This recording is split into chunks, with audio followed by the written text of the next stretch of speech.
want to convince you that if you will look forward, if you will feel forward, the thing that makes that a little bit of a hard sell for our physical human friends is that when you are deciphering your physical world, you use your eyes and your ears and your nose and your fingertips and your tongue.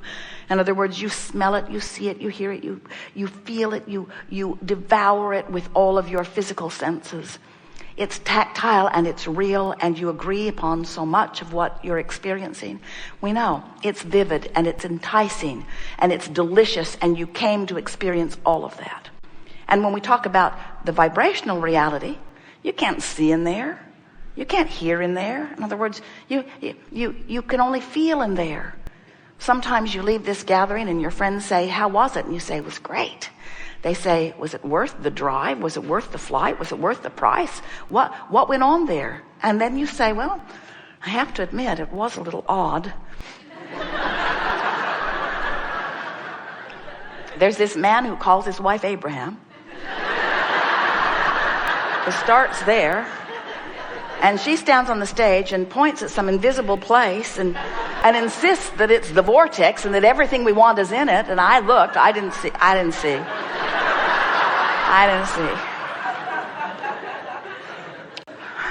But when you accept this vibrational reality and you show yourself the realness of it by feeling yourself into it, and you let the feeling of love call you, you let the feeling of clarity call you, you care about how you feel. You care about how you feel so much that you contour your thinking to the thoughts that feel the best until you begin to chronically offer thoughts that feel good to you. Then what happens is, from inside this vortex, things begin to occur to you. You get inspiration. Ideas occur to you that when you act on, manifest into wonderful things. All things manifest. But they're in the vortex in a place that you can't hear them or smell them or see them or taste them or touch them first, you see. And so that's really the hurdle that we have to accomplish with most of our physical friends. We have to convince you that if you will consistently feel your way into alignment, that then you will become one of the chronic cooperative components to your own desires. And when you are consistently a cooperative component, when you're on the same wavelength of your own desires, those desires must manifest into your experience. But here's the tripping point for so many of you. If you say, "All right, I'll play your silly game. I'll accept the reality of whatever that is that you're pointing at. And I'll feel my way. I'll reach for thoughts that feel better. I'll tune myself vibrationally to the source within me. I will line up vibrationally, because then the things I want will manifest into my reality." Now you've tripped yourself up again, because what you're saying is, I have this thing that isn't that I want, and I'm willing to do this stuff in order to get this thing that isn't. As long as your attention is upon this thing that isn't, you can't get into the vortex. And unless you get into the vortex and are in alignment with the vibrational aspect of it, it cannot become a vibrational reality. So that's why we want to convince you, go for the love, go for the clarity, go for the fun, go for the good feeling. Jerry and Esther have a magnificent home now in Del Mar, California. It is so beautiful. And another one in Texas. And they are not in either place very much. They are mostly somewhere else. But they take endless hours of pleasure pondering and musing about those beautiful places.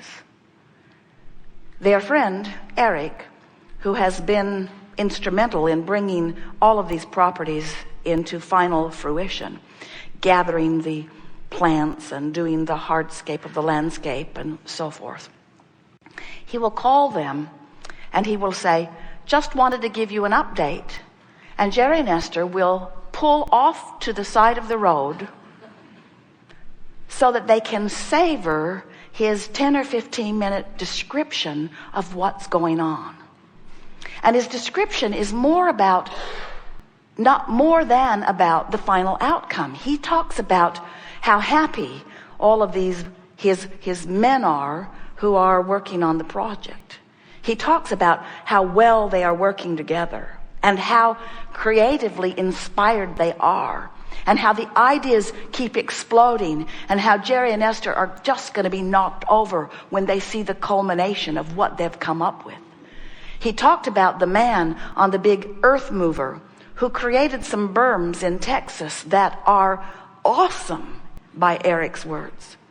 And then he talked about the men that put the sprinkling systems on it, and the men that gathered the perfect plants.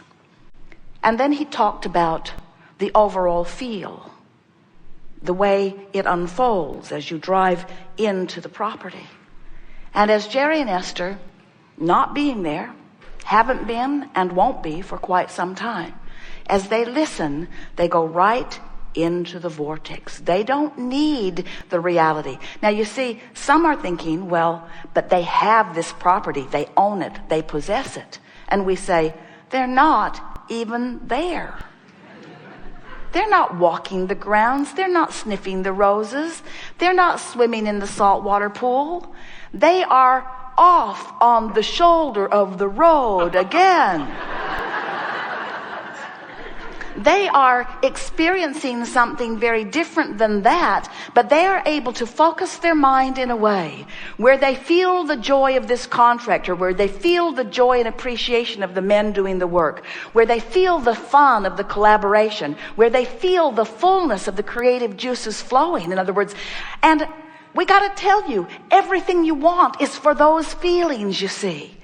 So if we can convince you, because they are convinced, they know they don't need to have that house. They are leaving the monster bus for someone else to purchase because they have moved into a new era of their experience where they're moving faster with more ease. And as they drove away from the monster bus, knowing that they've had their last drive with it, they didn't feel sadness, they felt eagerness. And Esther said to Jerry, you know what's really interesting about this?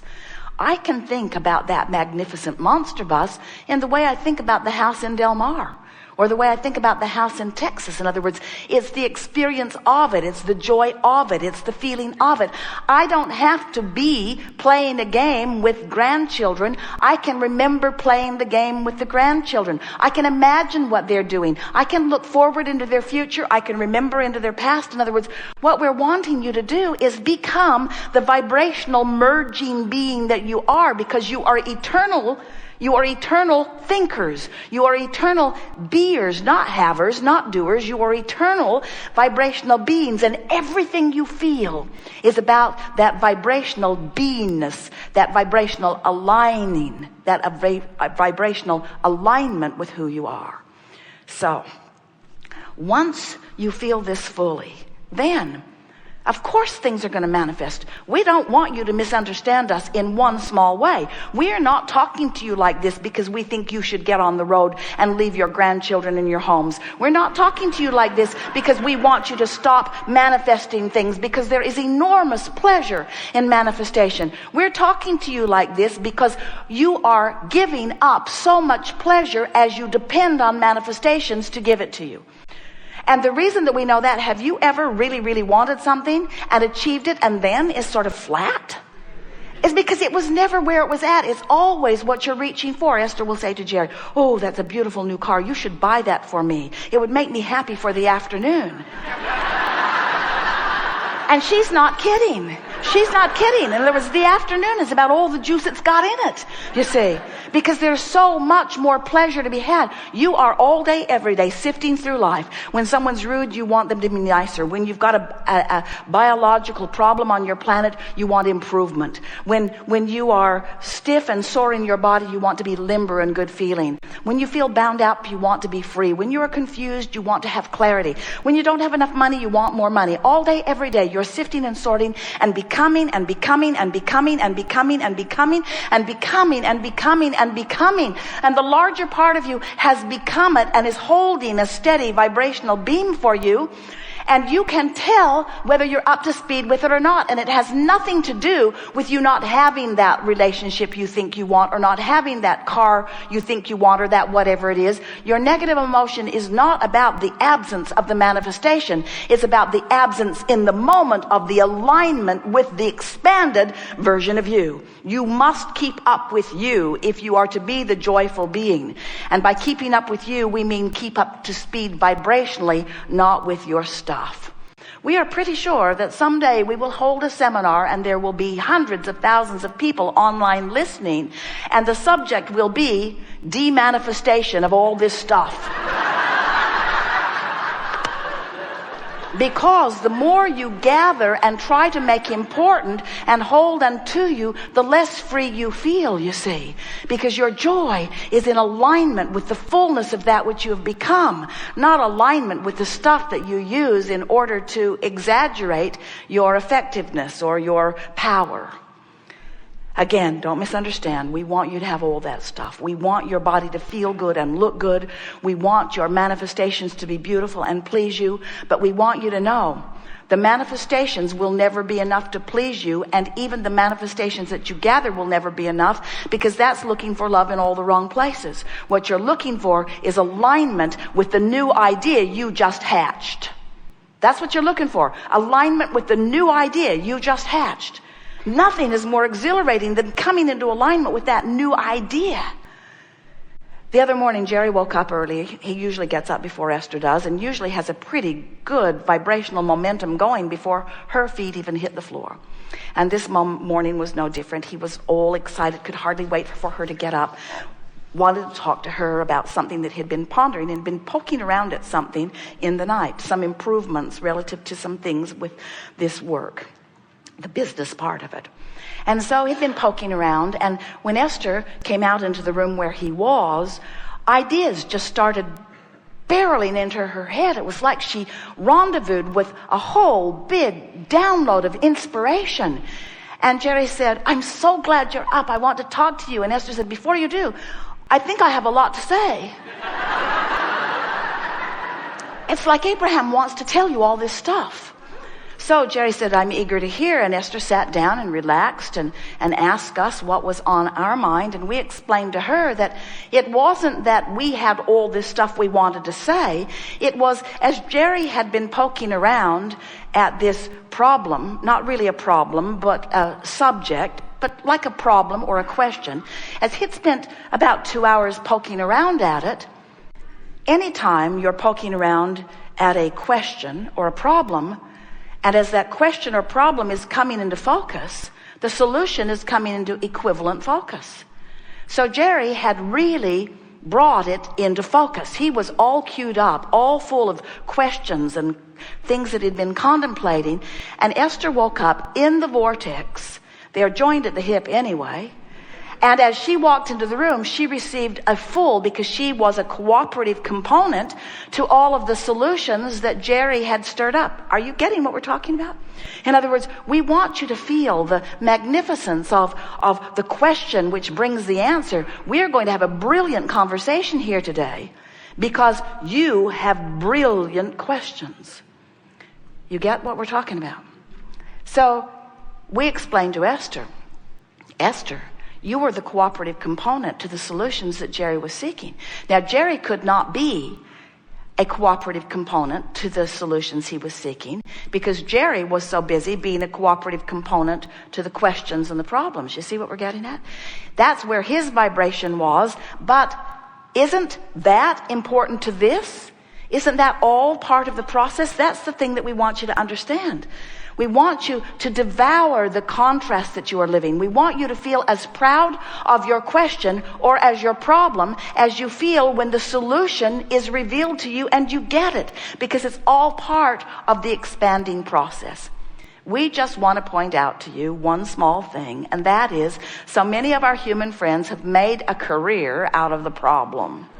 You make a career out of being out of the vortex. We want to summon you into the vortex where the solutions can